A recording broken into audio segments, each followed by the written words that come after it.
নমস্কার বন্ধুরা, নবদিগন্ত চ্যানেলের পক্ষ থেকে আপনাদের সকলকে জানাই স্বাগতম। তো বন্ধুরা, এখন আমি আপনাদের সাথে এই ভিডিওতে যে আপডেটটি শেয়ার করতে চলেছি সেটি হচ্ছে এসএসসির 26,000 চাকরি বাতিল মামলায় আজকে আবারও সুপ্রিম কোর্ট বড় নির্দেশ দিল।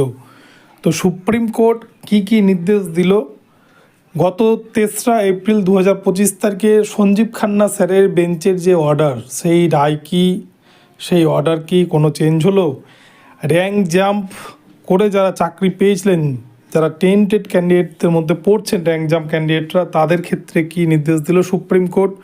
তারা পরীক্ষায় বসতে পাবে কিনা এবং তাদের চাকরি ফিরে পাবে কিনা, সমস্ত কিছু আপডেট এই ভিডিওতে শেয়ার করতে চলেছি। আপনারা সম্পূর্ণ ভিডিওটি মনোযোগ সহকারে দেখুন। তবে তার আগে বলে, যারা প্রথমবার চ্যানেলটি দেখছেন, যারা এখনও চ্যানেলটিকে সাবস্ক্রাইব করেননি, আপনার এই ধরনের আপডেট সবার আগে সর্বপ্রথম পাওয়ার জন্য চ্যানেলটিকে অবশ্যই সাবস্ক্রাইব করে দেবেন। তো চলুন আমরা মূল পর্বে ফিরে যাই, বিস্তারিত সম্পর্কে জেনে নিই।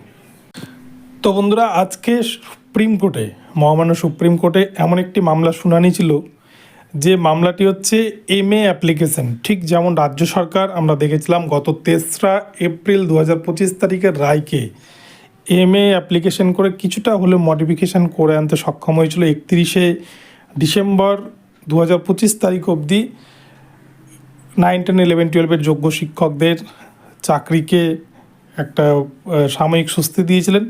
সেই রকমই একটা MA অ্যাপ্লিকেশন ছিল আজকের, যে অ্যাপ্লিকেশনটি গৃহীত হয়েছিল সঞ্জয় কুমার স্যারের বেঞ্চে এবং KB বিশ্বনাথন স্যারের বেঞ্চে।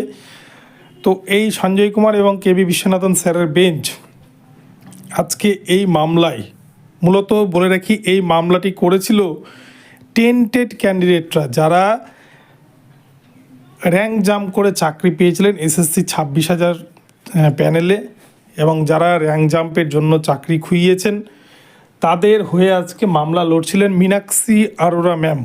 তিনি কিন্তু আজকে কোর্টে দীর্ঘক্ষণ শুনানির বক্তব্য রাখেন এবং এই সমস্ত টেন্টেড ক্যান্ডিডেট হিসেবে যারা চিহ্নিত, যারা র্যাঙ্ক জাম্প করে চাকরি পেয়েছিলেন, তারা যাতে পুনরায় চাকরির পরীক্ষায় বসার সুযোগ পায়, তাদের যোগ্যতা প্রমাণ করার সুযোগ পায়, এই নিয়ে তিনি কিন্তু আবেদন জানিয়েছিলেন। কিন্তু সেক্ষেত্রে সঞ্জয় কুমার স্যারের বেঞ্চ এবং KB বিশ্বনাথন স্যারের বেঞ্চ পুরোপুরি এই মামলাকে খারিজ করে দিলেন এবং গত 3 তারিখের যে অর্ডার, সেই অর্ডারই বলবৎ থাকবে পরিষ্কারভাবে কিন্তু আজকে সুপ্রিম কোর্ট জানিয়ে দিল।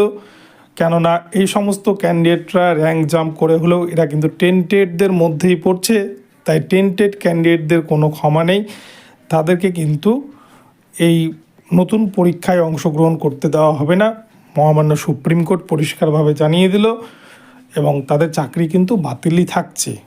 এবং 3 তারিখের যে অর্ডার, সেই অর্ডার কিন্তু কোনোভাবেই আর মডিফিকেশন বা পরিবর্তন করবে না মহামান্য সুপ্রিম কোর্ট, এমনটা কিন্তু আজকে পরিষ্কারভাবে জানিয়ে দিল।